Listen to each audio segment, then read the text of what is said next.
All right, let's get to arguably the marquee matchup of Week 5. The 3-1 Falcons face the undefeated Broncos at Mile High. Falcon stars Matt Ryan and Julio Jones both had career games last week against the Panthers. On the other side of the field, Trevor Siemian, who left last week's Broncos game with a left shoulder strain, is expected to play. Will, I want to start with you here. It's going to be a good one. Who wins? It's strength on strength. It's a close call. Tie goes to the home team. I mean, the Denver Broncos haven't lost to an NFC team at home since 2011. You've got, by the way, an Atlanta Falcons team that's not just Julio Jones. I don't believe this is Matt Ryan and Julio Jones, and that's the end of the story. I think those two running backs, one of which, by the way, Tevin Coleman, has some issues in Denver in Mile High Stadium. It's been the altitude this week. He has sickle cell, but he's supposed to play. But we'll see if that compromises his game whatsoever. Does certainly something they're going to watch. I think in the end, the tie goes to the home team, to the better defense over the offense. I'm taking the Falcons. To the Broncos, you mean? I'm sorry, I'm taking the Broncos. Yes. Yeah, Broncos are going to win. I don't think it's that hard a call. The Falcons have a high-flying offense and a bad defense, and the Broncos are Super Bowl champions who have seemed to have gotten better this season, who have an all-time defense that's not always perceived correctly as the all-time elite defense it is, because such a premium is on the passing game now that they don't present you the same kind of fearsome kind of blitzing attack that some of, like, you think of those real strong front sevens. Not that they don't also have that. And those are the kind of defenses you think about the 85 Bears or the Baltimore Ravens or the LT Giants or something like that. This isn't that kind of defense exclusively. This is the kind of secondary that can totally shut down your passing game. And so I don't even think they're given enough credit for how great defensively they are. I don't see the Falcons as in the Broncos class yet. I don't think they've proven that. You look at the points they've given up, 31, 28, 32, 33. They have yet to give up fewer than 4 touchdowns worth of points in a game. And the Broncos have yet to give up even 3 touchdowns worth of points in a game. I like the Broncos clean. Stephen A., is it a unanimous decision? Well, I look at the Falcons. Well, listen, I have nothing to add in that regard. The Broncos definitely, to me, will win this game because they're going up against the 29th ranked defense in the National Football League, who's 30th in yards allowed. And by the way, they're second to last in terms of what they surrender through the air. And they're going up against Demarius Thomas and Emmanuel Sanders. And so when I look at it from that perspective, and then I combine that with Denver's defense primarily having to worry about Julio Jones more so than anybody else, I just believe that it's a foregone conclusion that Denver is going to win this game. For some reason, and I know it doesn't make sense, I feel like the Falcons might pull this off. It's just a gut. Falcons lost to Tampa Bay at home, by the way. All right. Let's get to our next topic. We actually do have time, and I want to discuss it. So Phillip Rivers is currently playing without Keenan Allen, Danny Woodhead, and Antonio Gates, but he's still on pace for 4,404 yards, 32 TDs, and only 4 interceptions this season. The Chargers, meanwhile, they're on pace to go 4-12, putting up big numbers, but no playoffs. That's been pretty much the story of Rivers' career. That's why his former teammate LaDainian Tomlinson, LT telling NFL Network he thinks the Chargers are in rebuilding mode and should consider trading him. Rivers turns 35 in December. So if the Chargers were to trade Rivers, what team should be first in line, Will? The Denver Broncos, the team we just got done talking about. And to me, this is a no-brainer for the Broncos. They offer, here's the hypothetical I offer you. They give the Chargers their choice of Trevor Siemian or Paxton Lynch and a second-round pick. I think that's the market set by the Sam Bradford trade. They got Sam Bradford for a first and a fourth. You get one of these quarterbacks that Denver took, not Siemian in the first round, but perhaps he's proven himself the equivalent of Lynch at this point, who's a first-round quarterback, plus a second, because Rivers is better than Bradford. And this is the deal. Denver's trading from strength. They're trading from surplus. They don't need 2 prospects. Both guys can't be on the field. In fact, they diminish each other's value. You got to get rid of them while they have their highest potential value, which is now. Couple that with your window. In the NFL, you've got a 3 to 4 year window, and you cannot sell me on the fact that Phillip Rivers right now in that 3 to 4 year window exponentially increases the Broncos' ability to win the Super Bowl. Right, which is why they should have done this in the offseason. Absolutely right, Phillip Rivers on the Broncos. In fact, last year we were talking about this on Sports Nation. You know, should they trade Phillip Rivers? Because, and by the way, mainly for Phillip Rivers' sake. He's a great quarterback who is stuck in a situation where he's just never going to win a Super Bowl there. It doesn't seem like it. Although in the NFL, every time you think that, you know, suddenly a team makes a run. But San Diego has not seemed to be serious about putting a Super Bowl team around him. And when you think about Phillip Rivers on the Broncos, as though they could get, I mean, that is such a great fit. But we're in the middle of a season. So what you're talking about, 3 to 4 year window, the assumption is Rivers will play well till he's 40. He might. But He's 34 now, so 38. No, he's 36 now. Oh, Rivers? How old is Philip Rivers right now? Rivers is going to be 35 in December. Okay, so 34. Okay, so yeah, he might have a 3 or 4 year window, or maybe even a little longer. The point is, the Broncos are defending a Super Bowl championship. This guy doesn't know the offense, hasn't played there, and now you're bringing him in half or a third of the way through the season where they're undefeated. The time to do this was the off season. Now, I don't know if you pull the trigger now all the way, well, the season's underway, or maybe this upcoming off season. I don't know you do it now. Stephen, your thoughts? You know what? I ignored Will from the moment that he said the Denver Broncos was the team that Philip Rivers needed to end up with. Because if you're the Broncos, you're one of 3 undefeated teams left in the National Football League. You've got the premier defense, which, by the way, led you to a Super Bowl title. You're the reigning defending Super Bowl champions.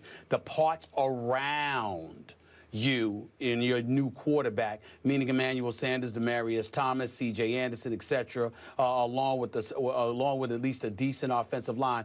There's simply no excuse to change anything. Trevor Siemian has been playing. Certainly, he's looked better than Peyton Manning looked last year. Paxton Lynch even came in there and did a little something.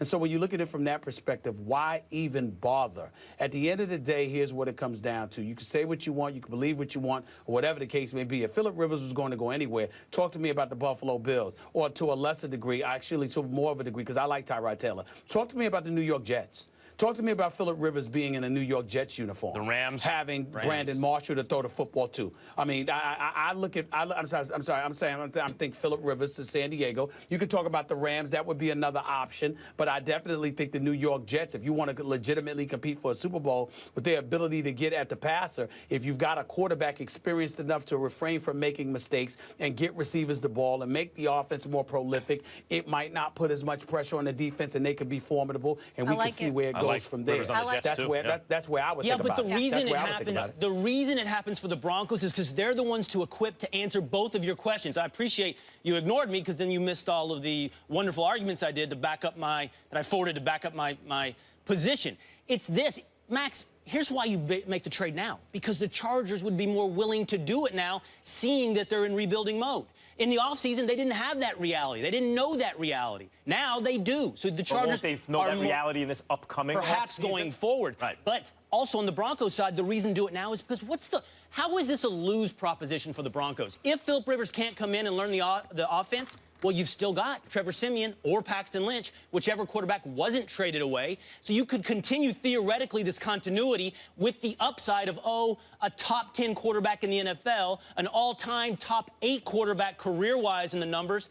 You have that potential icing, you take because that. I think everything you're suggesting can be accomplished in this off season, where he has the whole preseason to prepare. And also, to Stephen A's point, I don't know if the Broncos really need now. I'm just not willing to. He makes them better. Philip Rivers would make the Broncos better. That's the end of that argument. He does. He makes them better. They're 4-0. That's the. They Oh, come on. They don't need to make a change. They've got 2 guys that can be their potential. Good enough. Future. Good enough is not an argument. Someone. Good enough is not an argument. They could win a Super Bowl. The simple question is this: is Philip Rivers better than Trevor Siemian? Yes. And I think we know the answer is yes. So does that make the Broncos better? Yes. Yeah, but the question also is, at this point in the season, is Philip Rivers better than anyone they got? Yes, he's better than most quarterbacks I've ever seen, really. He's an excellent quarterback. But are they good enough right now without him? Because it's not the offseason, middle of the season. There are other factors to consider. I think also the answer is yes. The Broncos could easily repeat this year. And getting Rivers doesn't mean necessarily that they have a better chance this season. All right, I'm rolling with the doctor in this one, but I'm so proud of you guys. Smith. We got through 4 topics essentially, and it's my fault. That's I came first in, time I was shooting ever, from the hip. I had a little think passion. in first take history, it's great. We touched on a lot of things. Really proud. Really Next week we'll argue about Charlie Strong. Good. I'm looking forward to that. We'll stay and put. The NFL coming down hard on Antonio Brown for his touchdown celebrations. Someone at the desk has a problem with it. We'll discuss. Do you have a problem with this? I think the bow and arrow is silly. I mean, I don't think it was meant as a violent situation. But, you know, I don't have a problem with fining a player, including Antonio Brown, for twerking or doing whatever you want to call it. Popping it. You know, I mean, it is sexually suggestive and lewd. And if you're packaging family entertainment, I get it. Fine him, fine. Here's what I have a problem with. How does what a guy does, how he behaves after the fact, the play on the field is over, affect things like field position? That is absurd. It's one thing to enforce a code of behavior because you want a family product. Very violent product, by the way. But and they sell alcohol during the commercials. But okay, fine. It's for kids, right? Fine. It's one thing to say, we're going to fine you if you behave that way. That's okay. But to say that somehow, to insist that that behavior is somehow conflated with the actual competition on the field is asinine. I've never understood it, and I'm totally against it. So forget the fine. I'm upset by the fact that it costs you field position because you celebrated. Stephen A. Go ahead, Will. Go ahead, Will. Well, I guess I disagree with Max. I don't have a problem with the punishment for the act. I have a problem with the application of the rule, which I can't parse. I can't figure out. It's like most things in the NFL these days. And to me, this is actually one of the biggest problems the NFL faces is we don't know what we're watching, apparently. We can't trust our eyes. We can't see reality because there's this alternate reality, a shadow reality that is the NFL rulebook. And to know what a catch is, or a fumble, or who recovered a fumble, or what's too much celebration, you got to sort of consult the oracles. And they throw chicken bones and look into the instant replay booth, and they come out with some arbitrary decision that's never consistent. And that's a problem for the NFL because it convinces us that it allows us to consider that it's unfair, that it's rigged. It allows us to go, wait, why is that not a catch? It was a catch in the game last week. It was a catch earlier in the game. I don't understand what's going on here. That's the biggest problem. And so this arbitrary enforcement, because we don't know what's violent, what's sexually subjective, what the definition of a catch is, that's a real problem for the NFL. And honestly, I don't know how they nail it down. I mean, how do you technically nail down what's sexually suggestive? Sexually suggestive. I do have to say. Okay, but where's the line? Both of those were. I'm just saying. You can't trust the eyes point really quickly is a very good point because I also have a beef there, but it's not so much in terms of the application of the rules. It's like your team scores, but am I allowed to be happy? Oh, they're reviewing a scoring play. I don't know. Did it count? Did it not count? You can't ever feel the emotion in the moment that you can be confident is a permanent emotion that you're allowed to feel that way because they apply all these rules in ways that are like Byzantine and hard to understand. Stephen A. Y'all are making it more convoluted than it really needs to be. Fact of the matter is simple. NFL should have a rule instituted, nothing sexually suggestive. That's it, period. If it's not sexually suggestive, because obviously kids are watching, what's the problem? Why is Josh Norman being fined? I understand the Antonio Brown fine. Do I think it deserved to be for $25,000? No. But I understand the fine because you don't want something sexually suggestive. But how in God's name is Josh Norman getting a fine for that? For what? It falls under violence. Especially in the head. But here is the hypocrisy in it all. Look at the Redskins. Look at, you got the whole Native American issue, which Max has spoken eloquently about on many, many occasions, okay? And, you think about the bow and arrow and all of this other stuff. He being a member of the Washington Redskins, that may very well have been the reason that he did it. I don't see them looking to change the name. I don't see them looking to do anything about that. Why would you sit up there and penalize him for something that harmless? And that's just one of the examples. There are many others where the NFL has definitely been a bit excessive. I mean, you're controlling the shoes folks wear, the color socks they wear, and stuff like that. I mean, the list just goes on and on and on. It doesn't stop, and that's why I applaud and completely appreciate Mike Tomlin and where he's coming from, where Mike Tomlin said we need you to be a bit more specific as to what warrants a fine, as opposed to something being so arbitrary and being implemented, on an arbitrary basis where you can't define exactly what the problem is until you are confronted by it. And if you got a problem with somebody, how about giving them a warning first and then make sure and see what happens thereafter, so Stephen as opposed to just, deciding to fine them. You would pare down the unsportsmanlike conduct penalties in celebration to sexually suggestive. That's what you're saying. You'd allow the bow and arrow. Yes. You'd allow the flexing and all that. Sure, why not? Yeah, I would allow the flex. You don't want anything. You don't want it going on for a minute or two or something like that. But at the same time, if somebody's flexing or whatever, what's the problem? No. What about a guy Especially in slitting his sport like throat, doing football. that kind of thing? That's okay? Well, again, okay, fine. Something sexually suggestive Or violent. Or violent. That's Okay, a but bow here's and the arrow. problem. So here's the Bow and problem. arrow I'm can with hurt Stephen someone. A. I'm with Stephen A. The way to fix your problems is to pare down your rule book. It's like the federal criminal code. Nobody can get their hands around it, and there's laws that contradict each other. They literally don't know how many things are against the law at the federal level at this point. We don't know what's going on in the NFL. However, paring it down doesn't solve all your problems because, as you point out, once you say violence is wrong in celebration, okay, throat slash bad, bow and arrow shooting good, where was the line there? I don't see what the bright line is. I agree, by the way. Josh Norman shouldn't be penalized. Carlos Hyde was penalized last night for flexing, literally doing sort of the Incredible Hulk flex. I mean, I think the answer, there's an answer to your question, and it's nothing sexual at all. And in terms of the violence, because it's inextricably tied to a very violent sport, right?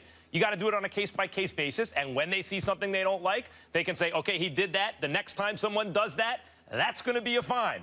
I think people can be reasonable about what violent stuff constitutes what. And to Stephen A's point, I think that's the real reason. I don't think it's about the violence with the bow and arrow. I think that the Washington franchise is under some pressure about the name, and they felt that that hit a little too close to home. No question, but the flexing should be allowed. And I don't need to see a man twerking, just throwing that out there. I know. Never I know sacrifice that's field your position team because teammate. they celebrated. That's absurd.